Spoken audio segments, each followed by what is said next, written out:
Chesam Abdul Kadir gi Meehat Chennaba sing logi Oiba Chap-Chaba Cheirak Pigadabani haina Focs Manipurna Fongdorakli. Imphal West District ki manung chanba Paubitek Mayai Lekaidagi Chesam Abdul Kadir kauba wakal choiraba mimanadraba miyoi ama chingnaningai Oiba mawangda asiba haksang oina ngasi fangkibaga mari leinana misi asida Chennaba mara leiba miyoi sing Cheirak Pigadabani haiduna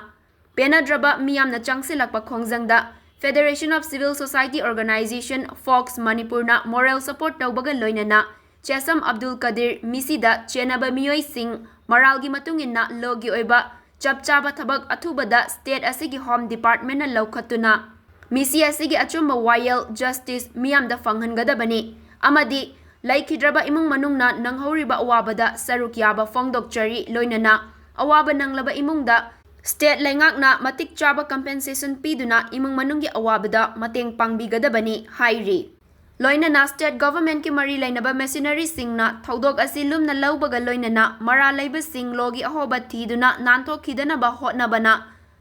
miyamna penadabadagi haurakpa ihau laksin mangamgani. Misi asigi justice athubada deliver tawduna miyamna laipak asigi loda thajaba thamnaraktriba asi amuk hanna thajaba hanjinaba hotnagadabani. Manipur gi liuraba tanja asida laibak thiba tawdok asiga mari leinana miyamna changsiliba khongjang asida leader singna communal line da chatkidanaba amadi yeknaba singna khudongchaba laukidanaba cheksinba mathau tai loinana social media platform singda tawdok asigi achumba wayel fangnaba hotnabagi mahutta